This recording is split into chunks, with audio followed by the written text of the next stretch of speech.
तर ठाकरे सेनेचे आमदार सुनील शिंदे यांनी पक्षाला घरचा आहेर दिलेला आहे। आमच्या लोकांनी आत्मचिंतन करण्याची गरज आहे असं ते म्हणाले।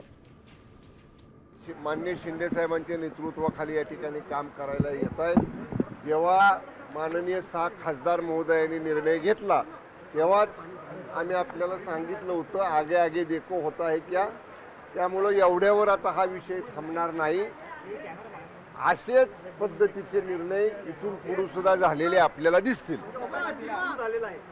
आपण अनुभव घेतला ना, आज मागे 8 दिवसापूर्वी माननीय खासदार महोदयांनी निर्णय घेतला आणि आज आपण एक दुसरा निर्णय पाहिला। माननीय शिंदे साहेबांचं नेतृत्व सर्वसमावेशक आहे। सामान्य शिवसैनिकांना आपला नेता वाटतो, म्हणून त्यांच्या नेतृत्वावर विश्वास ठेवून अनेक मान्यवर अशा पद्धतीने शिवसेनेमध्ये आदरणीय शिंदे साहेबांच्या नेतृत्वाखाली काम करताना आपल्याला दिसतील।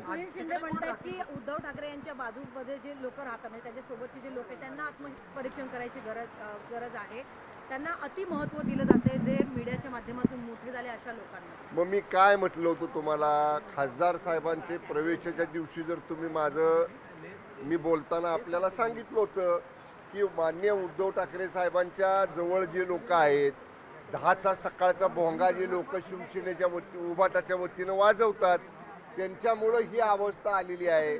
अजून सुद्धा उभाटाने सावध व्हावं।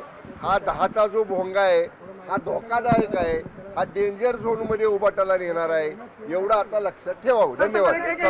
चला, टेक्निकली सुनील शिंदे जे आहेत ते मूळचे शिवसेनेचे आहेत, म्हणजे असं सचिन अहिर। आता असे अनेक आमदार जे आहेत ते मूळचे शिवसेनेचे आहेत टेक्निकली, मग असे किती जण अजून शिवसेनेमध्ये येणार आहेत? आगे आगे देखो होता है क्या।